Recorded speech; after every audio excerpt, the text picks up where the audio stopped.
자, 저희 오늘 이분과 함께 얘기 나눠보도록 하겠습니다. TA 부동산 투자자문 유광수 대표 나와주셨습니다. 안녕하세요, 대표님. 안녕하세요. 네, 반갑습니다. 오늘 어떤 내용 전해주실까요? 네, 오늘은 그 부동산 투자하실 때 여러 가지 이제 기준들이 있으실 텐데요.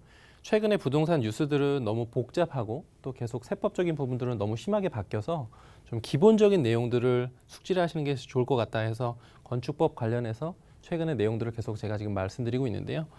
최근에 말씀드렸던 건축법들은 1조건 사선 제한 그리고 용적률 이 부분에 대해서 말씀드렸고 오늘은 가장 기본이 되는 건폐율에 대해서 말씀드리도록 하겠습니다. 그래서 건폐율과 건축 시 땅의 가치 판단법에 대해서 말씀드리도록 하겠는데요. 신축 사업을 하시거나 아니면 기존에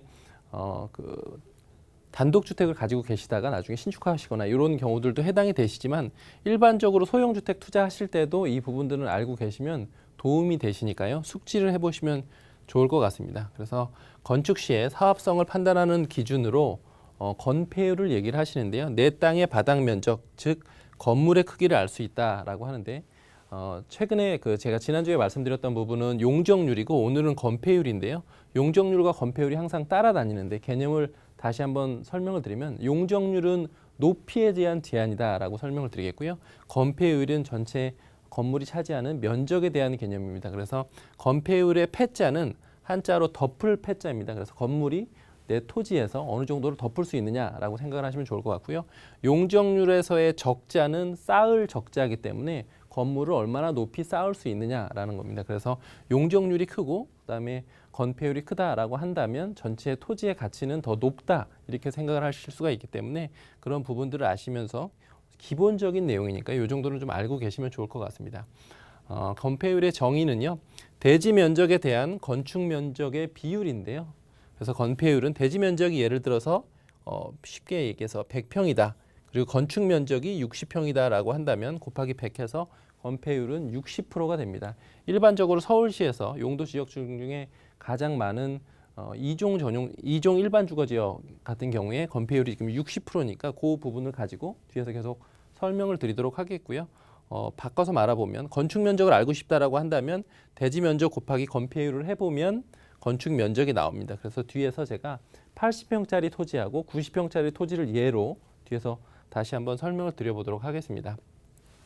지금 그리고 건폐율을 아시려면 서울시 기준으로 했을 때 계속 설명을 드리도록 하겠는데요. 용도 지역을 말씀드리겠습니다. 그래서 여기 보시는 것처럼 용도 지역은 이렇게 여러 가지 지역들이 있는데 그중에서 빨간색 박스로 표기해 놓은 지역이 서울시에서 가장 많은 지역입니다. 2종 일반 주거지역 같은 경우에는 건폐율이 60%고요. 그리고 3종 일반 주거지역 같은 경우에는 건폐율이 50%입니다. 이런 거에 따라서 달라지고요. 이제 여기에 더해서 용적률까지 한다 그러면 2종 일반 주거지역은 60%에 용적률이 200%다 해서 내 토지에 어느 정도 높이를 쌓을 수 있는지 이런 것들을 가늠하실 수가 있고 그리고 나중에 사실 때 아니면 그 토지를 사시거나 기존의 단독주택을 사실 때 이런 부분들은 알고 계셔야 나중에 사업성을 판단을 하실 수가 있기 때문에 그런 내용들을 아시면 좋을 것 같고요. 지금 우측에는 이제 그림으로 설명드려보면 맨 바깥쪽의 테두리가 토지 전체 면적입니다. 그래서 토지 전체 면적은 100평인데요. 2종 일반 주거지역일 경우에는 건폐율이 60%이기 때문에 전체 60평에 대해서 이렇게 건축물을 앉힐 수가 있다. 이렇게 보시면 되고요. 지금 3종 일반 주거지역 같은 경우에는 건폐율이 50%이기 때문에 전체 100평 중에서 50%인 50평만큼 건축물을 앉힐 수가 있습니다. 그래서 전체적으로 내가 어떤 건축물을 하고 싶으냐에 따라서 어떨 때는 토지가 좀 크면 좋을 때도 있고요. 어떨 때는 토지가 작은 게 더 유리한 경우들도 있습니다. 그런 경우들은 좀 복잡하기 때문에 오늘은 좀 기본적인 내용들만 알고 계시면 좋겠다 이렇게 말씀드리도록 하겠고요. 건폐율의 목적은 건물 간의 공간을 확보하고 그다음에 채광이라든지 아니면 일조, 통풍 이런 것들이 돼야 되기 때문에 건폐율을 건축법적으로 정해놓은 거다라고 생각을 하시면 좋을 것 같고요. 화재 시에 인접한 건물의 어떤 연소성이라든지 아니면 연소 방지 그리고 소방, 피난 이런 부분들에 대해서도 중요한 부분들이기 때문에 주거 환경 개선을 위해서 정부에서 정해놓은 것이니까요. 이 내용을 확인해 보시면 좋을 것 같고요.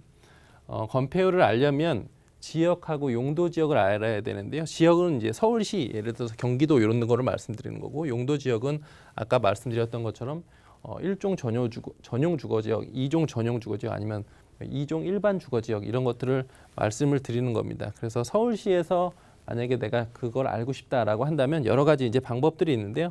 서울시의 법무행정 서비스에 들어가셔서 확인을 하시면 되기 때문에 이 부분은 어렵지가 않습니다. 아까 말씀드렸던 것처럼 지금 2종 일반 주거지역, 3종 일반 주거지역 이게 이제 가장 서울시에서 많은 부분을 차지하는 건데요. 2종 일반 주거지역 같은 경우에는 건폐율이 60%이고 용적률은 200%이다. 요 정도만 아셔도 많이 아시는 거다 이렇게 설명을 드리도록 하겠고요.